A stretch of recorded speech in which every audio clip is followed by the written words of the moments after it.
Assalamualaikum warahmatullahi wabarakatuh. Sebelumnya izin memperkenalkan diri, nama saya Nikita Angelia dengan ujung NIM 71 dari program studi D3 Teknologi Laboratorium Medis. Sebelumnya saya di sini ingin menyampaikan pidato mengenai generasi muda. Sebelumnya yang saya hormati dosen pengampu mata kuliah agama Bapak Agus Mohandar SPD MPDI dan rekan-rekan yang saya banggakan mahasiswa sekalian. Alhamdulillahirabbil alamin, segala puji hanya milik Allah Subhanahu wa taala atas segala nikmat dan karunia-Nya yang menjadikan pidato ini menjadi semakin bermakna, semakin menghasilkan sesuatu yang bermanfaat bagi kita terlebih masyarakat luas. Sholawat serta salam semoga selalu tercurahkan kepada Nabi Muhammad SAW beserta keluarga, sahabat, dan umat beliau.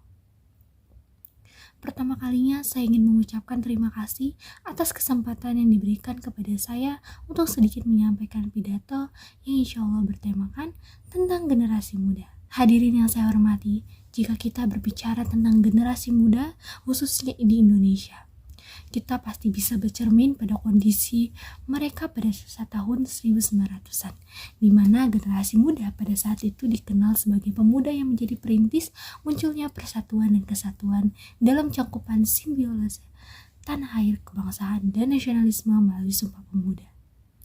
Generasi muda adalah kaum yang paling potensial dalam melakukan perubahan, di mana segmentasi usia ini memiliki tingkat kecerdasan, stamina, semangat, dan hal-hal baik yang mengungguli segmentasi usia lainnya.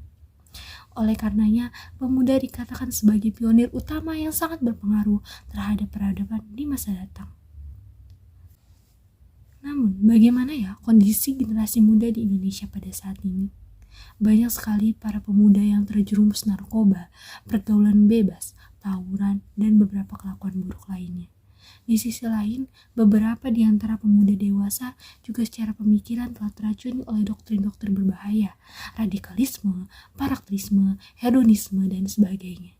Hal ini sangat berbahaya mengingat kaum muda adalah generasi selanjutnya yang akan memikul tanggung jawab besar terhadap masa depan bangsa dan negara. Akan jadi seperti apa nasib bangsa ini jika kaum muda telah terjangkiti pengaruh buruk yang telah dijelaskan seperti tadi? Tentu kita tak dapat terbayangkan masa depan bangsa dan negara Indonesia jika generasi mudanya didominasi oleh pemuda yang hancur moral, etika, dan tingkah lakunya. Bangsa Indonesia saat ini membutuhkan para pemuda yang memiliki semangat juang tinggi, jiwa nasionalisme, bertanggung jawab, cerdas, berani, religius, tekun. Pertanyaannya, apakah masih ada pemuda dengan jiwa seperti itu di zaman ini? Seperti halnya sebuah peradaban, pembentukan karakter generasi muda tidaklah terlahir begitu saja. Generasi muda harapan bangsa yang memiliki karakter cerdas, jiwa nasionalis, religius, dan nilai idealis lainnya. Dibutuhkan adanya upaya menuju pembentukan generasi muda yang semacam itu. Bukan hanya sebatas harapan, keinginan, atau bahkan impian kosong dalam mewujudkannya. Apa yang dapat dilakukan oleh para orang tua di zaman ini untuk membentuk karakter idealis para pemuda? Hadirin yang saya hormati, lagi-lagi faktor pendidikan menjadi solusi utama dalam menjawab persoalan ini. Generasi terbaik di awal pembentukan Negara Kesatuan Republik Indonesia dulu juga merupakan pendidikan sebagai latar belakang mereka. Pendidikan mengubah pola pikir yang selanjutnya akan berpengaruh pada perilaku, sikap dalam bertindak. Orang yang berpendidikan akan lebih matang menghadapi setiap masalah yang ada. Orang yang berpendidikan memiliki kecenderungan untuk menemukan solusi terhadap masalah yang ada, baik pada dirinya dan lingkungan sekitarnya. Pendidikan juga membawa kedewasaan dalam berpikir, bertindak, sehingga keinginan untuk berbuat hal negatif akan terfilter dengan sangat baik dalam diri seseorang.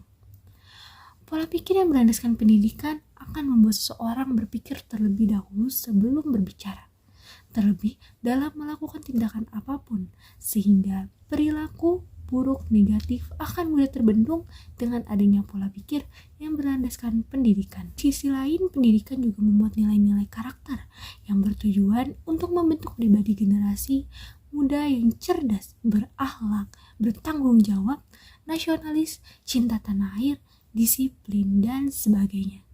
Karenanya, urgensi pendidikan harus tetap ditanamkan ke dalam pribadi setiap generasi muda untuk dapat belajar setinggi-tingginya demi kebaikan dan masa depan mereka. Secara tidak langsung, generasi muda terbentuk karakter idealnya akan berpengaruh pula pada perkembangan bangsa dan negara di masa depan. Baik, itu mungkin saja yang dapat saya sampaikan melalui video singkat tentang generasi muda ini. Generasi muda adalah kader bangsa penerus estafet perjuangan di masa depan. Kurang dan lebihnya saya mohon maaf, kepada Allah saya mohon ampun. Wabillahi taufiq wal hidayah. Wassalamualaikum warahmatullahi wabarakatuh.